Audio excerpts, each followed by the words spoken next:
Welcome to this session. In the previous session, I have discussed about how the assembler creates the object code and with respect to the different machine architecture. When there was a program in SIC machine architecture, the object code was created by the assembler in pass 1 and pass 2 phases. Using those two phases, other steps, the assembler is able to create the object code. Same way in SIC also, using the pass 1 and pass 2 functions, the assembler is able to create the object code, but there was a difference between the object code and in SIC and SIC in a different fashion. If you look at the SIC machine, so there was two steps, two functions which were followed in the pass 1 and pass 2 of the two pass assembler. Similar to that in SIC also, the two major functions which were followed as for the assembler, the assigning address to the instructions in a program, that is the first step. Then second step would be converting the source program into object code. So these were the major steps were followed by the assembler in SIC and SIC also. But when we use the instruction format and addressing mode, the same way whatever we do in SIC machine will not be applicable for the SIC because of the instruction formats. That is the reason we say that instruction format and addressing mode are one of the feature which is depending upon the machine. So when you change from SIC to SIC, obviously there is a change in the object code also. That is what this particular session is discussing about the machine different features. Already we have seen one feature is nothing but the instruction format and addressing mode. The second feature would be program relocation. So before moving on to the program relocation, there was some more instructions we need to discuss, so that we will see in this session. So let us have a look on this SIC program, which I have already shown you when we were able to recognize how the object code was generated by the assembler in SIC. So if you look at the line number 10 and line number 12, line number 20, line number 40, 45, and so on.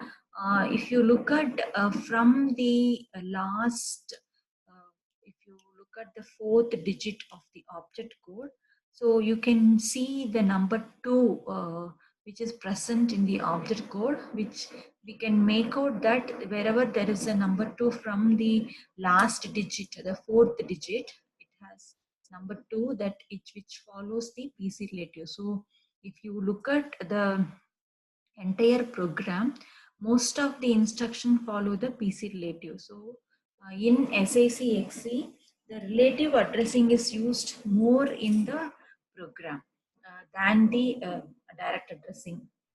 If you look at the direct addressing, hardly few places, say for example, the line number 15, the line number 35, the line number 65, these instructions, and coming to the 133, around 4 instructions which were using the direct addressing. The remaining all almost the PC relative, few are indirect addressing, few are immediate addressing. This is what we can make it out from this program, and we can say that most of the instructions follow the PC relative addressing. Okay. Now, if you look at the object code, some of the object code which we have to understand how the assembler is able to generate the object code in a few instructions which was not covered before. We were discussing about the PC relative, immediate addressing, indirect addressing. Some of the places where the object code is generated from the instruction, which we would like to know now. If you take the line number, the line number 15, which was already discussed, this is basically by seeing the instruction, we could understand that this instruction is following format 4. So format 4 is nothing but the direct addressing. It follows direct addressing. So that is why I just would like to recall the point which we have discussed when I started with the assembler. When I started with the assembler, I have given the fundamental functions of the assembler, and also some more functions have given in the assembler. When I was mentioning those functions, I just mentioned that choosing the proper instruction format and addressing mode, that is more important. Okay, so why it is so important? See, if you look at this line number 15, if you understand that this instruction is following format 4, then obviously it falls under the type of addressing is nothing but direct addressing, because the format 4 which will fall under the category of direct addressing. And basically when you have the format 3, it falls under the category of relative addressing. That is the difference we would understand from these past few sessions. We were discussing about the instruction formats and addressing mode, how it has been used in the program also. Now, if you see the line number 15, J sub RDREC. So RDREC, I would like to show you the value of RDREC, which is in the line number 125, which has the address 1036. Since we have the direct addressing in the format 4, and how do we calculate the TA for direct addressing is TA is equal to address. So in the student's point of view, you should understand one thing. So whenever there is a addressing mode, so whenever you would like to know the addressing mode, and you should know what is the formula to be used for calculating the TA. So if it is a SIC machine, or if it is a SIC XC machine, correspondingly, what is the value for TA that is to be followed based on what is the type of addressing. That is why I was stressing the point that uh, when the conversion is taking place by the assembler, it has to understand that it has to choose the proper instruction format and the proper addressing mode. That is more important thing which we should understand. And when you have the direct addressing, either it is a SIC machine or it is a SIC XC machine, in both the cases, the target address will be calculated as per the type of addressing mode, which is direct addressing. In that case, TA is equal to address. So now what is the address? The address of the target. What is target here? RDREC is target here. So we are discussing about the line number 15. In that, the symbol is RDREC, which is present in the operand field. So what is the value of RDREC, which I am showing in this slide in the line number 125 1036. That is the reason, if you look at in the object code, the last 5 digits, which is representing 01036. 01036. So that is the actual address. So 1036 is nothing but the address of the RDREC. Why that preceding zero is kept in the address field is because the address field consisting of 20 bits. Since it has 20 bits, so we have to insert 10 before that to make it 20 bits. Otherwise, 1036 alone, if we take, that will be having only 16 bits. So the preceding zeros, it is not going to make any difference That is how, including that 0, it is forming 20 bits address. So 20 bits address field is present in the format 4. That is how the object code is formed. And the remaining all, as usual, how we were using the same way, we'll be using for the NIXPP bits. So in the format 4, only the E bit will be 1, all the remaining will be 0, and except the N and I. So N and I will be 1 and 1. Now the same situation comes to the line number 35 as well. If you look at the operand field, we have a W or REC.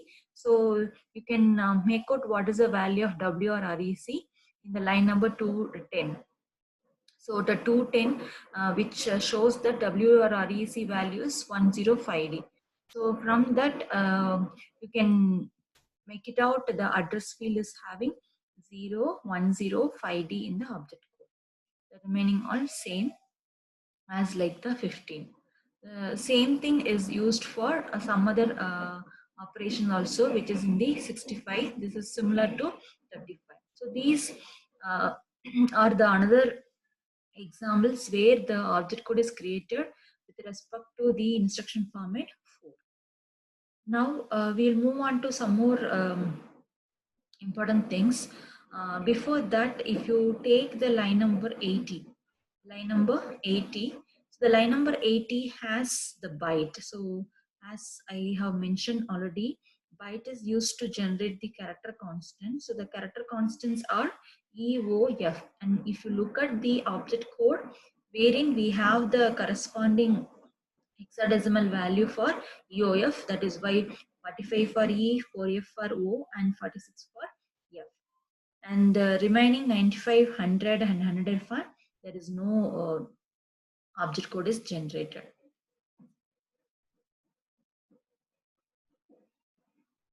Now look at the line number 125. Herein we have the instruction clear X.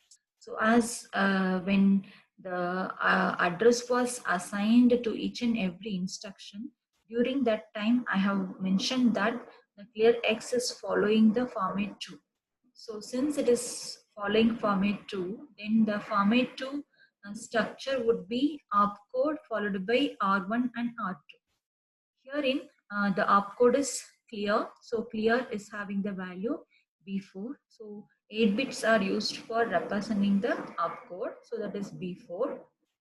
B will take 4 bits and 4 will take 4 bits.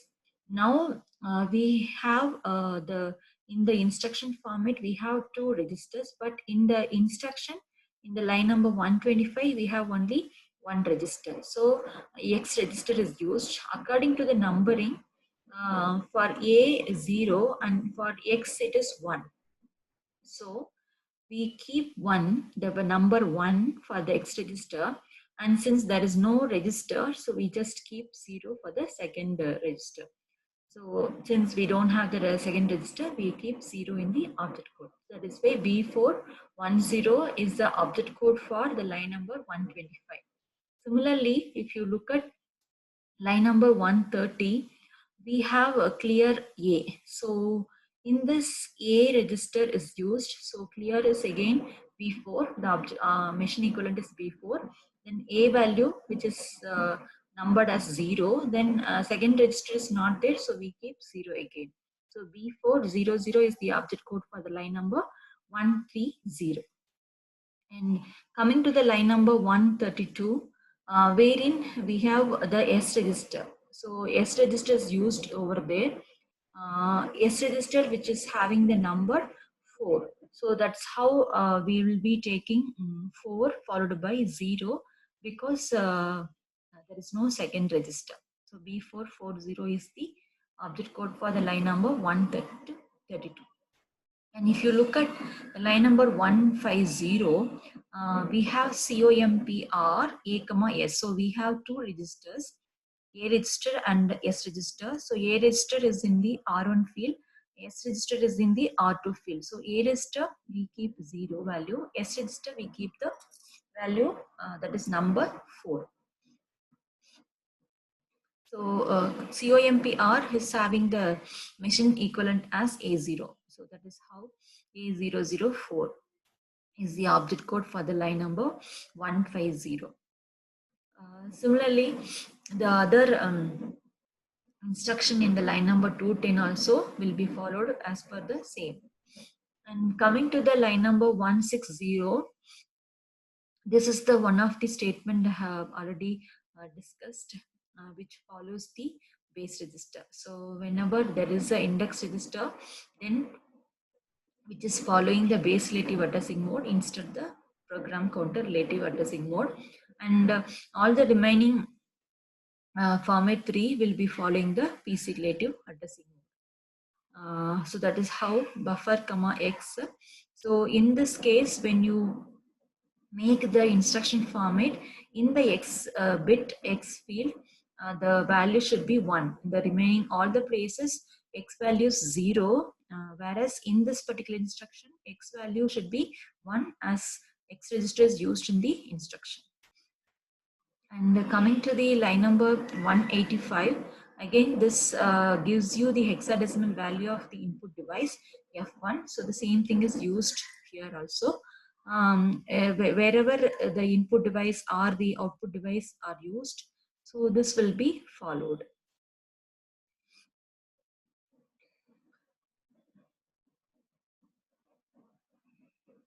And if you look at the line number 70, which I have already told you, at symbol we have, so there if there is an at symbol which is denoting the indirect addressing, and it follows the PC relative again. So format 3 and PC relative, only the differences in place of N and I. In general, format 3 is a simple addressing. Since we have the at symbol, so it is an indirect addressing. If it is an indirect addressing, the N bit should be 1 and I bit should be 1. Same thing, if you look at the line number 25, line number 55, therein we have the symbol hash. Though it is format 3, but since it is a hash symbol is used there, it is denoting immediate addressing. So n value should be 0 and I value should be 1. So that is the difference we should understand when you see the hash symbol and when you see the at symbol. So, but we follow the PC relative and as well as the the indirect addressing and format 3. Okay, for the indirect addressing, that is if at symbol is used. Whereas in the case of 25 and 55, even though format 3, the constant will be used in place of the displacement. Only when there is a symbol, like in the line number 12, if there is a symbol, then it has to follow immediate addressing, then format 3, then PC relative. Whereas in the case of 25 and 55, immediate addressing format 3, but during the calculation for the displacement, we don't do any calculation over there.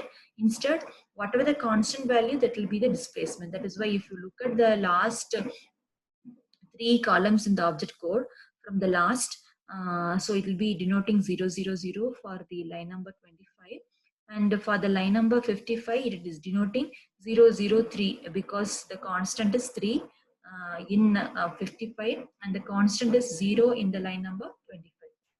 So that is how the displacement is not been calculated. Displacement is taken as per the what is the constant is available in the line number 25 and 55. But if you look at the same case in line number 12, since we use, instead of constant, we use the symbol.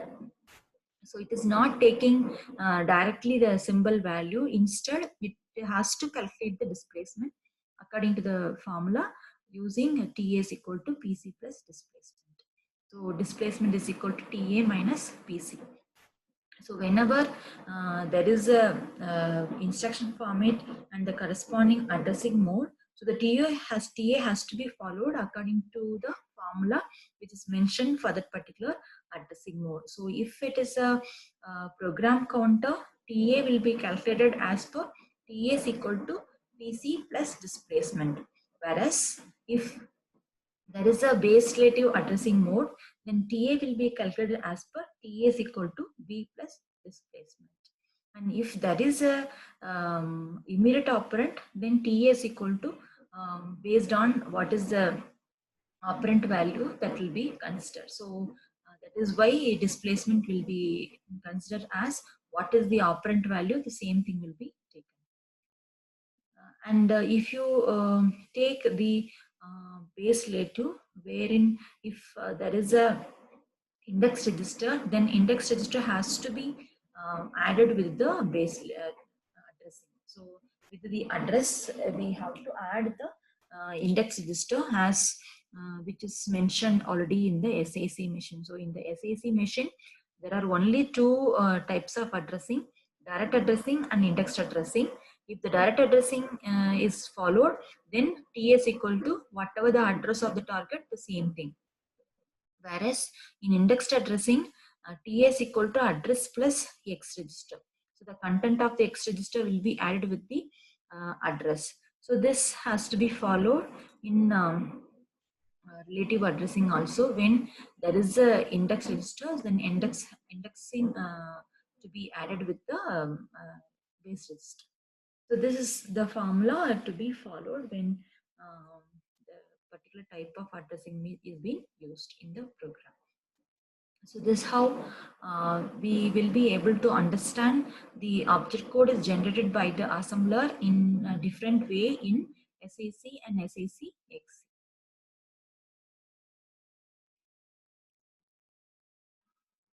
So this is a very important one which I have already mentioned in the previous session.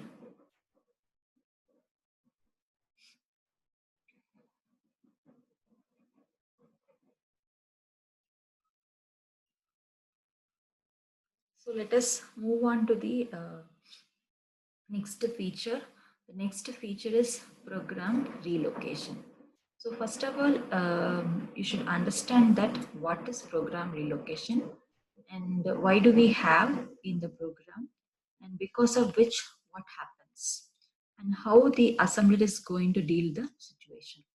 So these are the things which we are going to discuss in this particular topic. And this topic is coming under the machine dependent features of the assembler.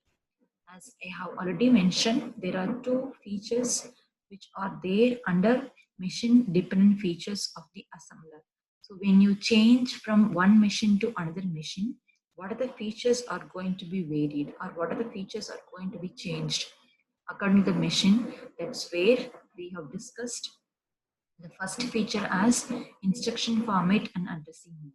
So in the instruction format and addressing mode, we have seen plenty of difference between the machine SAC and a machine, another machine SAC-XC.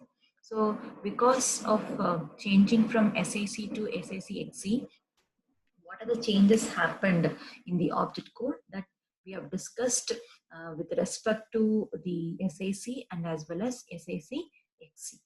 So that is one of the important concept where the instruction format and addressing mode will be changed according to the mission. This is one feature. And the second feature would be program relocation. So first of all, what is program relocation? Why do we need this one? As I have already mentioned that the SAC-XC will be having larger memory compared to SAC. So because of that, what happens, there is a possibility of multi-programming. So due to which, what happens when the programmer is writing a program, when he is writing assembly language program, he assumes that the program is starting in the address 1000. Say for example, he's assuming that the program is starting at the address 1000. But when the program is assembled, after that, when the program is ready to execute, it has to be loaded into the main memory. So for which we use the loaders. Now, when the program is loaded into the memory, that time when the programmer assumed the address as 1000, the same address, we cannot get it at the time of loading. Sometimes we might get it, most of the time we may not get the same address for our program in the particular location. So now instead of 1000, what happens is we will be getting some other location. Say for example 2000. Since the starting address is changed,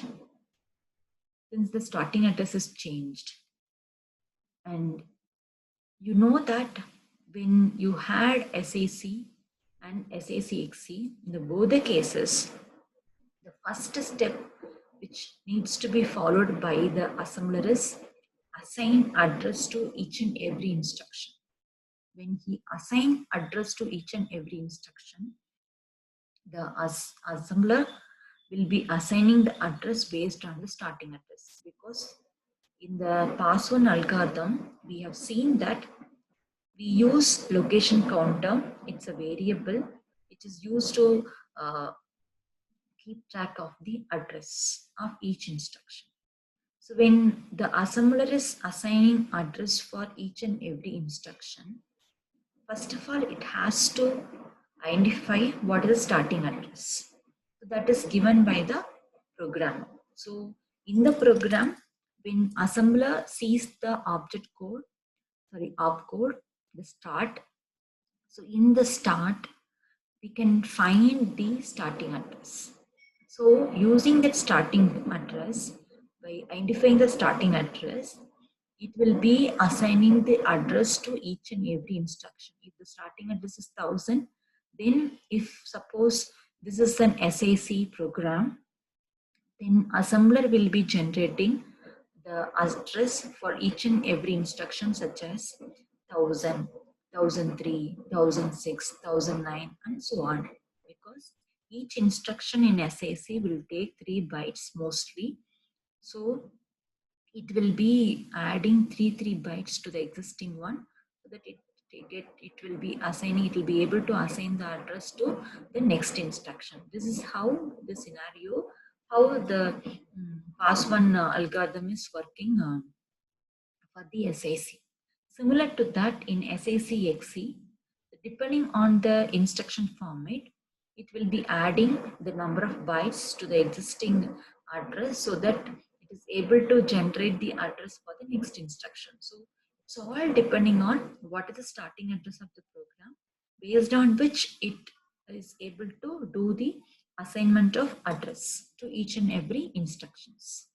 This is what happening when the assembler is processing the program. Now, so what happens now here is, when the program relocation happens, I have told you that why the program relocation happens. Now, because of the program relocation, what is the problem we are facing? I'll be telling. So now, what happens here is, we have certain programs. So let us say we are having a program which has the object code also. Let us say we have one diagram A, we have another diagram B and C. So each program, each figure is mentioning there are some instructions available, there are certain object codes are available. So that is stored in the memory location. Let us say the first diagram, which shows that the program is starting at the location 0. So thinking that the program is starting at the location 0, what happens here is, we have certain statements, certain instructions which is having the object code as 4B101036. If you could look at the diagram, in the diagram A, in the location 0006, what you can see is the object code. This object code is generated based on the instruction JSF RDREC, and you could see the plus symbol over there. So when there is a plus symbol, which represents that it's an instruction format 4. If it is an instruction format 4, then it is following the direct addressing. So what do you mean by direct addressing? What is the address of the target? That is your TA. What is the address of the symbol? What is the symbol? The symbol is RDREC. So what is the address of the symbol? That is the target. So the address of the symbol RDREC is 1036. So that is what I mentioned in with the arrow symbol, which represent that in this place, in this location, the RDREC is defined. So in the location 1036, the RDREC is defined. So based on which the object code is generated for the instruction JSUB RDREC, such as 4B101036. That is available in the memory location 0006. So assuming that the program is starting at the location 0, then in the location 0006, we have the object code 4B101036 for the instruction JSUB RDREC. You just see the same thing which we have already discussed in the previous program. I'll just go back to the program and show you how this has happened. Already we discussed this. So this is the line which is in the line number 15. I have already told you how the object code is generated for this line, and this is the line. And as you could see, we have the object code 4B101036, and this instruction is in the location 0006 as the program is starting in the location 0.